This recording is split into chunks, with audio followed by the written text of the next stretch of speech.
Tervehdys arvoisat katsojat. Tässä Vuoreksen kulmilla ollaan Tampereella ja pieni ajeluvideo tässä. Ja nyt päästellään niin kauan kuin toi kamera kestää. Nyt ei ole mitään suunnitelmaa.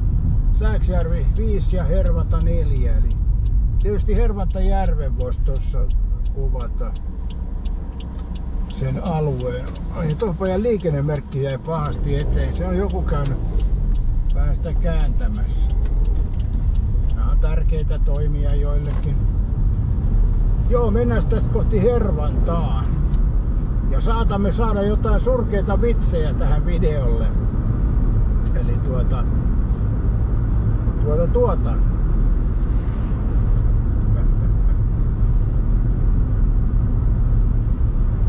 Olisiko eläinaiheiset semmosia, mitkä kiinnostaa? Tai en tiedä kiinnostaako mitkään vitsit, mutta toki te olette kaikki nämä kuullut jo moneen kertaan, mutta vitsithän on kierrätystavaraa, että harvasta ihan unikkeja vitsejä keksii kuitenkaan. Aina siellä on pohjalla joku jo 1200-luvulla heitetty vitsin tynkä, mutta näin se menee. Katsotaan nyt ensin tää Hervanta järvi ja lähdetään sitten vasta vitsien maailmaan. Ettei tämä Hervantajärven asuinalue mene vitsin piikkiin, koska se ei ole suinkaan tarkoitukseni.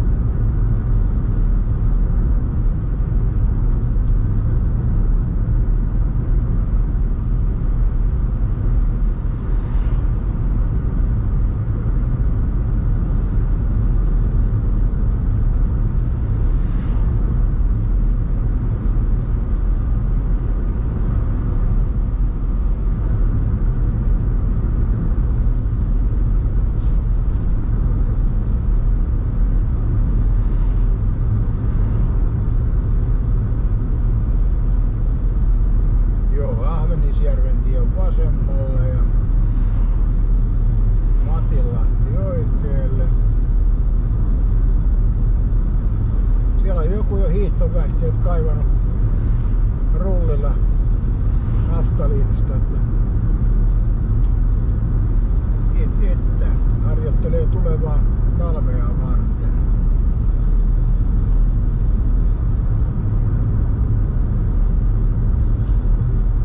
Siellä on joku skuutti hyytynyt.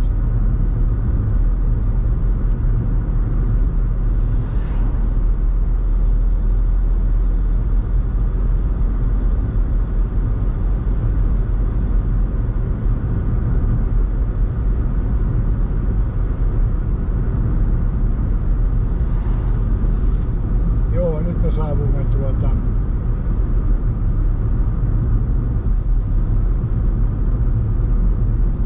vasemmalle on Hervalle ja oikealle Hervantajärvi ja tästä menemme tuonne Hervantajärvelle. Tästä ratikkakiskojen yli ensin.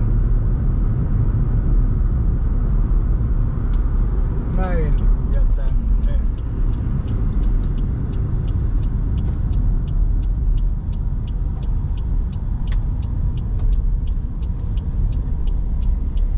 Noin, Hervantajärvi.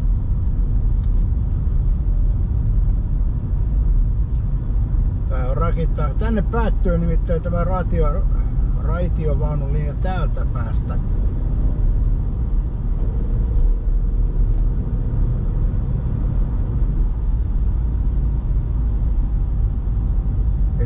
Tällä hetkellä niitä on 3 niitä päättyviä. No periaatteessa 4. Mutta sanotaan nyt näin, että Hervantajärvi on 1 ratikan pääte. 1 on sitten siinä linja-auton Sorin aukio ja 1 on lentävän Niemessä. Ja periaatteessa on sitten vielä toi Hervannan varikko se 4. Mutta lisäähän näitä on tulossa näitä päätepysäkkejä. Ainakin Pirkkalaan ja Kangaslalle ja Ylöjärvelle.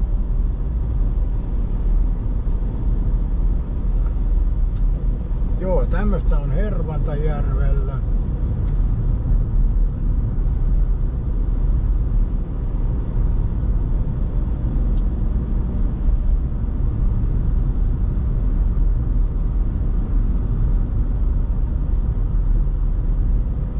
tää tie muuten menee?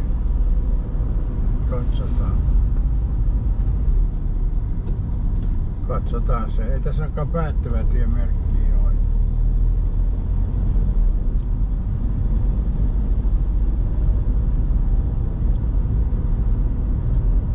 Pysäköintikielto on homma 9.12. Joo. Luulisin, että täältä pääsee nyt johonkin suuntaan. Koska näin hyvä asfaltti tänne on vetästy. Ja kävelytiet.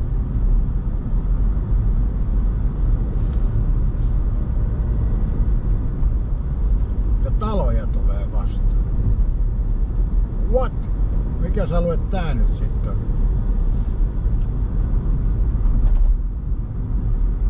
Eli täältä pitää päästä, koska loogisesti ajateltuna, jos tää olisi umpi paikka, niin vastaantulijoita olisi väkisinkin tullut matkalla Röihin.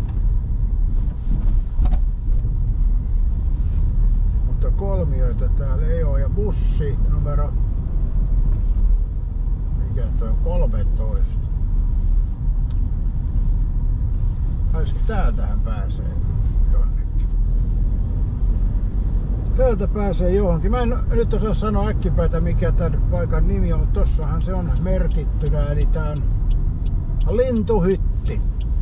Ja ilmeisesti tuo ratikka tulee jatkumaan tänne Lintuhyttiinkin jossain vaiheessa. On tuossa taloja aika paljon. Lintuhytissä, niin sehän tulee tänne jatkumaan, se on ihan varma asia.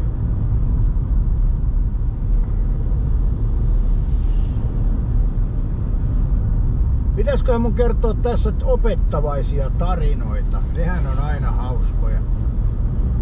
Tai opettavaisia nyt ainakin. Mut joo, kerrotaan tässä semmonen, että oli tämmönen kylmä, no ei näin lämmin, vähän kylmempi talviaamu. Ja Varpunen oli ihan jäässä, se ei jaksanut lentää, se oli ihan sininen, kun se oli niin kylmissään. Ja siitä Varpusen viereen käveli lehmä. Ja lehmä turautti sitten jätökset Varpusen päälle. Ja sehän lämmitti mukavasti Varpusta nämä jätökset. Ja iloisena Varpunen alkoi sirittämään siinä laulamaan, kun oli lämmennyt siinä paskassa. Ja silloin ohimenevä kissa kuuli tän laulun ja hyökkäsi Varpusen kimppuun ja söi Varpusen suuhunsa. Ja mikä oli sitten tarinan opetus? No se oli sellainen, että ei kannata paljon visertää, jos on kaulaansa myöten paskassa. Eli hyvä opetus sinänsä. Henkilökuntastaffi on tonne ja tästä menemme Annalaan. Annala City Boys. Mikä se oli muuten se laulu? Ei se ollut Annala City Boys. Mikä hitto se oli? Helsinki City Boys. Se oli tää Luumanin biisi. No niin, tulihan se. Teukan biisi. Joo.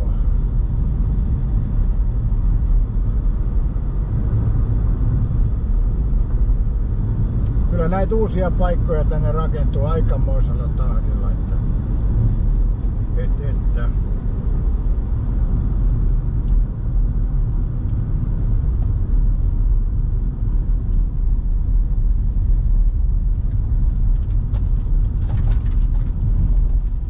kyllä tämänkin kinttupolku olisi, tää on siis aina ollut yhtä huono.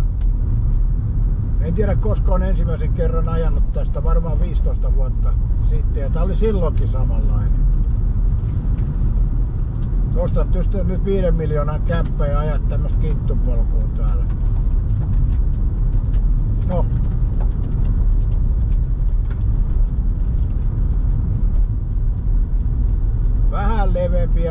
kunnon asfaltti ohjeeksi tiemestarille. Mutta eipä meillä ohjeella mitään merkitystä ole, koska nämä tiet on nykyisin monessa paikkaa tämmöisiä. Mutta tästä menemme sitten vasemmalle. Ei vielä mennäkään. Tuota risteyksestä siis. Vasemmalle Kaukajärven suuntaan ja oikealle jos menisi se tulisi Kangasalalle. Mutta siinä on pitkä matka kyllä tästä. Siinä on toi K-kauppa joo.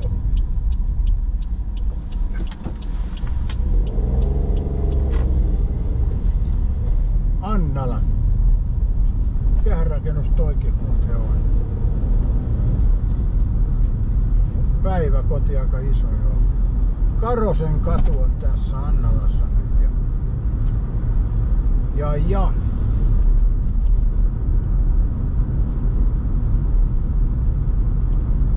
Tästä tuli tämmönen road-video nyt sitten, vähän pitempi ajeluvideo. Aina ei ole tuolla umpimaantiellä, vaan joskus tässä ihan kaupunkialueellakin.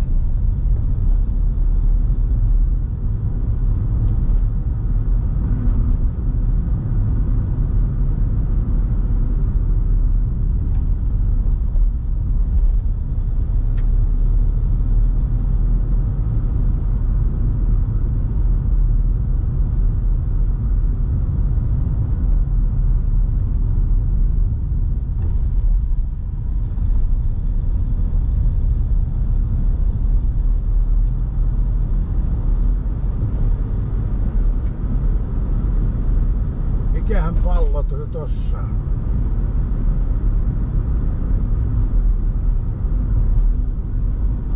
Se on keilapallo ja pantu pyöreäseen palloon. Kai se on taidetta.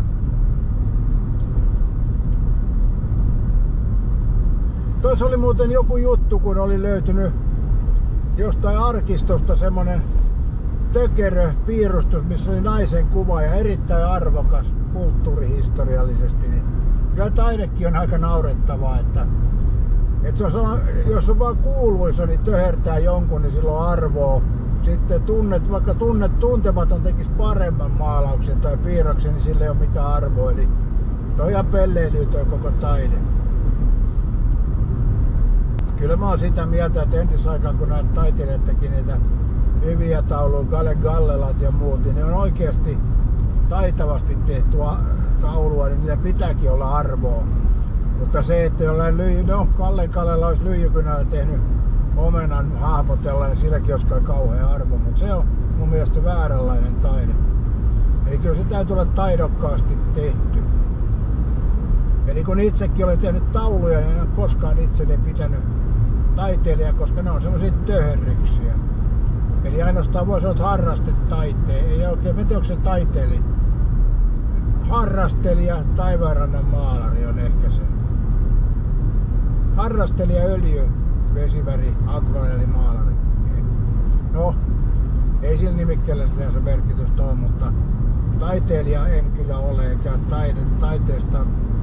taiteen niin kuin hinnoittelu on ihan typerää, koska se on tommoista. Se ei perustu oikeastaan siihen itse tekoon, tai siis tuotteeseen, vaan se perustuu siihen, että kuka sen on tehnyt.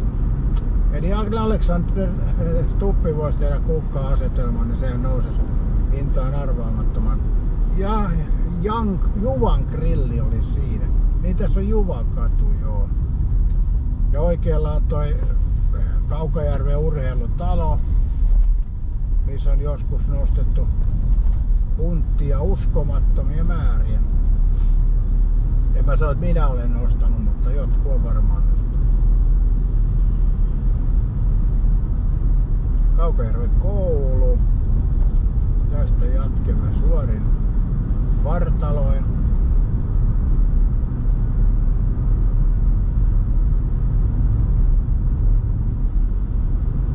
Näin. Täällä on taas tietyötä. Ehtisikö tää bussi ohittaa ennen?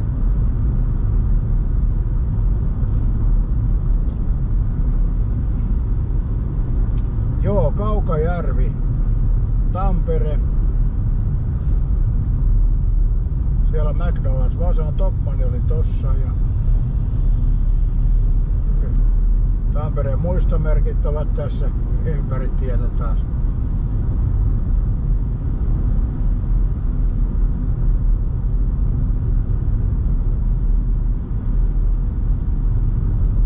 Siinä on toi Hurt.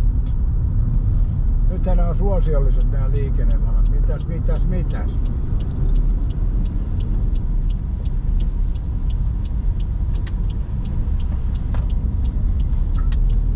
Onko bussit suosiollisia? On. No siellä loppukin suosiollis rekka jäi tonne valoihin, niin suosiollis loppu siihen, mutta hyvin tosta päästiin kuitenkin.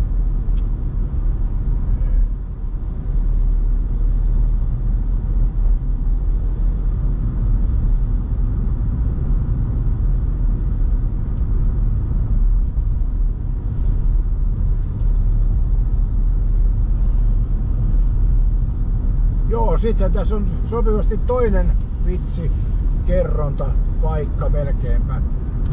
Eli Mato lähti aikaisin liikkeelle saadakseen hyvän aamun voimistelut, kun nousi märästä maasta pinnalle. Lintu katseli Matoa puunoksalta ja näki, kun Mato meni kohti omenaa. Ja lintu antoi Madon mennä omenalle ja syödä hetken aikaa sitä omenaa. Ja kissa katseli lintua taas eri puunoksalta. Mutta lintu ajatteli sillä tavalla, että kun Mato syö sitä omenaa siinä, niin se tulee vähän lihavammaksi ja lintu saa paremman saaliin. Ja kissa taas ajatteli eri oksalla, näki tilanteen. Se ajatteli, että antaa linnun ottaa toi Mato. Ja ottaa sen jälkeen linnun, niin saa vähän enemmän syömistä. Ja näinhän se sitten eteni tämä tilanne, että Mato sai omenan syötyä. Lintu lähti puunoksansa, lenti Madon luokse, nappasi sen suuhunsa ja söi sen. Kissa katsoi toiselta oksalta, että nyt on sen tilaisuus. Kissa otti mahtavan loikan kohti lintua. Mutta juuri ennen kuin hän sai linnun kiinni, lintu lähti lentoon ja kissa meni ohi siitä ja putosi vesilammikkoon. Ja kissa kastui ihan märäksi. Ja mikä on tässä tarinan opetus? Tarinan opetushan on se, että mitä pidempi esileikki, sitä märempi mirri. Ja tää oli se, oliko tää nyt se huonompi tasoinen vai? No, tasokas kuitenkin. Joku taso. Onko se hyvä taso vai huono taso, sitä en tiedä, mutta joku taso oli tälläkin vitsillä. Mutta tämmöstä tää on. Vitsit eivät tule loppumaan eikä taso nouse. Nää on niinku selkeitä. Kolvasti ja Leinola on tänne. Vehmaisten pizzeria.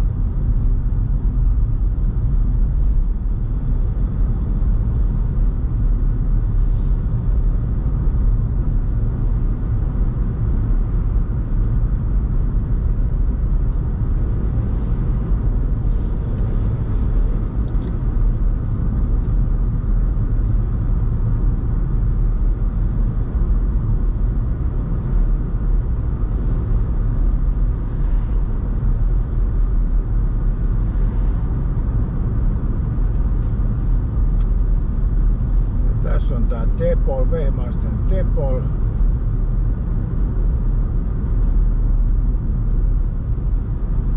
Mikä ei näytä kovin. Ainakaan toi kahvilapuoli ei oo kyllä auki. Ja saavumme Kangassalalle.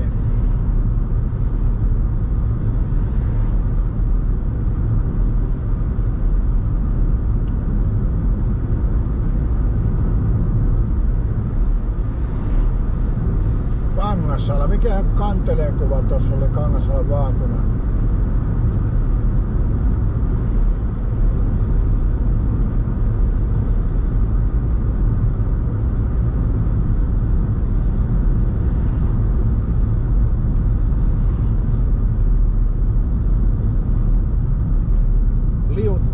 oikealle ja Vatiala vasemmalle. Me mennään varmaan Vatialan suuntaan tästä.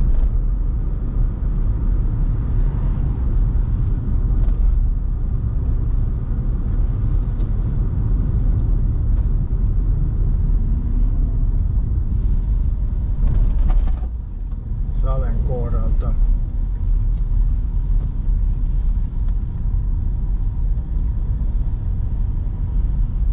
Sale on siinä.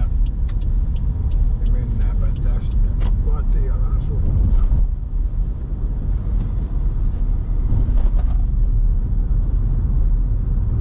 Ai, tässä oli taas tämmönen kiva hyndä, että siinä on vähän matalampi toi tulopuoli ja sitten toi menopuoli vähän isompi. Se on vähän kuin normi-ihmisen palkassa tai rahoissa. Täällä lukee asema. Tääkin on sinänsä vähän turha kyltti, koska ei se asema ole toiminnassa eikä siinä junat pysähdy, että siinä mielessä.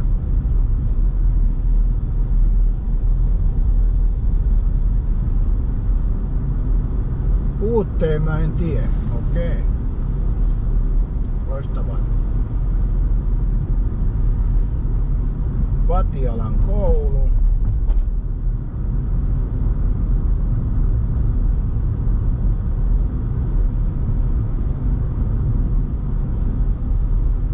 Oliko tässä nopeus? Mä oon 30 ajan, niin eikö se ole aika lähelle sitten oikein. Jossain suositeltiin, että 20 nopeusrajoitusta. On se ehkä liian vähän nyt sitten näistä aiemmissa. Että mä tiedä 30 nopeudessa kuinka paljon. No, en osaa sanoa. 40 on nyt kuitenkin, niin päästellään sillä menemään.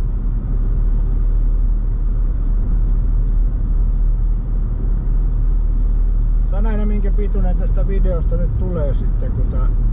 Mä muuten hei, nyt arvoisat katsojat, tuli mieleen, että kun mä en tossa saanut mitään aamulla tänään, niin voisin kyllä käydä nyt tässä Piltemassa, ottaa Pilteman lounaat ja kahvit, niin se on kivampi ajella eteenpäin. Lihapullat siinä olisi kyllä hampurilainenkin, mutta mitenhän se on? Sopiiko se tämmöiseen fitnessvartaloon? Fat business fitnessvartalo. Tai miten se nyt kuvailisi. Mut joo, Kangassalan asema on suoraan ja Lentola ja tästä mennään Piltemaan. Tässä on tullut aika useasti kyllä käytyä. Tää rupeaa olemaan ihan meikäläisen vakiopaikka tää Kangassalan Piltema. Pitäisikö tänne saada joku kanta-asikas kortti tai sitten joku huppari, missä lukee Kangassalan Piltema. Minäkin käyn siellä. Joo.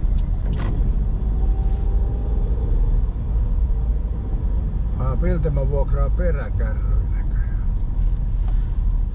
Aika siinä.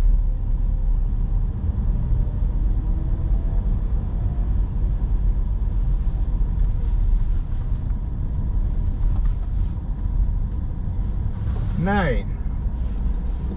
Kiitos kun näit vaivaa videon katsomiseen.